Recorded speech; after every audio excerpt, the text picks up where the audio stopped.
here are the top 15 things that you may not know about the Christmas movies you love. Number 1. Gene Shepard, who wrote a series of short stories that the film A Christmas Story is based on, actually appears in the film. He's the one that tells Ralphie and Randy this: "The line ends here. It begins there." Oh no. And that's actually his wife, Lee, right behind him. Number 2. A Charlie Brown Christmas was originally supposed to have a laugh track. Executive producer Lee Mendelsohn originally wanted the Charlie Brown Christmas special to feel something like the Flintstones. "Take the bus and leave the blast off to us." But when he told Charles Schulz, who created the Peanuts characters, what his plan was, Schulz got up, left out of the room, and didn't come back for 10 minutes. When he came back, he acted like nothing had been said, and Lee Mendelsohn got the hint. There was never any more conversation about a laugh track in the Peanuts special. Number 3. Natalie Wood still believed in Santa when she filmed Miracle on 34th Street. She was only 8 years old when she made this movie, and she was wondering how things worked, but Edmund Gwenn, who played Santa Claus, really made a true believer out of her. She never saw him outside of his costume because he used to come in super early in the morning to get his beard and mustache put on by the makeup department. By the time she got to the set, he already looked like Santa. Everything changed when shooting ended and they had a wrap party. She finally got to see Edmund Gwenn looking like himself. She was thoroughly confused, and that was her first indication that Santa might not be real. Number 4. Ralphie's dad in A Christmas Story doesn't have a name. Some people have speculated that his name might be Hal because of this scene. "I want it." Damn, Hal, you say you want it? Yeah.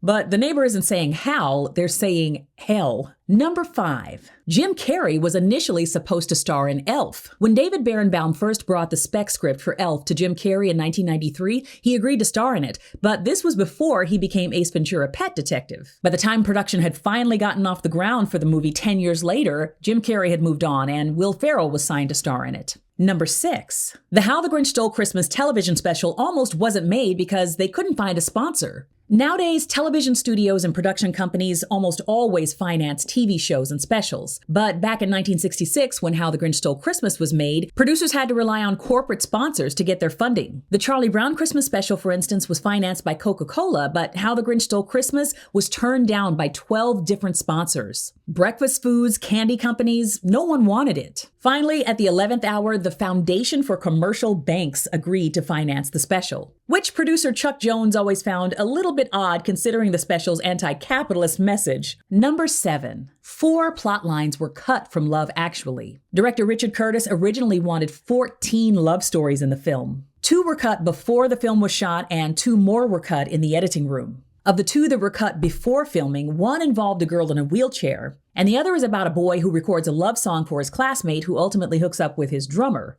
Now, the 2 that were shot that were cut for time, one of those was about an African couple supporting each other during famine. The other is about a school headmistress who reveals that she's been in a long-term relationship with a woman. Number 8. Director Tim Burton got the idea for A Nightmare Before Christmas from dueling holiday decoration displays. Tim Burton grew up in Burbank, California, where there really are no seasons, and he started to notice that Christmas decorations were being put up by department stores earlier and earlier in the year, to the point that they were infringing on the Halloween decorations, which created a very interesting aesthetic and gave him the idea for the film. Number 9. The figurines used to make Rudolph the Red-Nosed Reindeer were rediscovered on the Antiques Roadshow in 2006. Well, Santa and Rudolph were anyway. A woman that worked for the production company that made the film had had them in her attic since the 70s. She had even let her children play with them over the years. Rudolph had lost his nose and Santa had lost his eyebrows. Her nephew sold them after he told their story on the Antiques Roadshow, and they're now on display at the Center for Puppetry Arts. Number 10.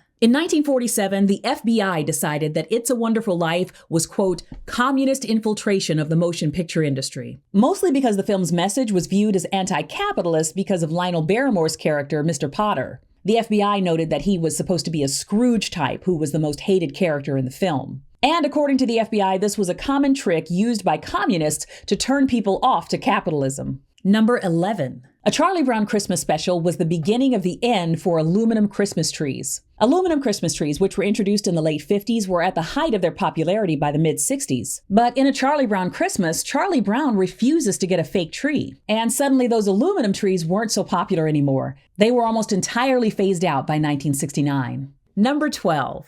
In Planes, Trains, and Automobiles, when Steve Martin's character Neil is contemplating his decision to abandon Dell, John Candy's character, Steve Martin didn't realize he was being filmed. Director John Hughes kept the cameras rolling between takes. Steve Martin was thinking about his next lines in this scene. John Hughes thought he had a beautiful expression on his face in this unguarded moment, so he used it. Number 13. The original Grinch was not green. The Grinch originally didn't have a color. In the original 1957 book, the Grinch is black and white, just like all the other characters. When Theodore Geisel, who is Dr. Seuss, agreed to let them do an animated version in 1966, they had to agree on what color he would be, since all the networks were changing over to color from black and white. Theodore Geisel didn't want any color added to the character initially. Animator Chuck Jones drove out to La Jolla in San Diego, where Geisel lived, to talk to him about developing the character for TV. He drove out to meet him in what he described as a sickly green rental car, and they both decided that that's the color that the Grinch would be. Number 14. The tarantula that Kevin put on Marv's face in Home Alone was in fact real. Actor Daniel Stern agreed to do this, but only for one take. What wasn't real is the decidedly effeminate scream he lets out.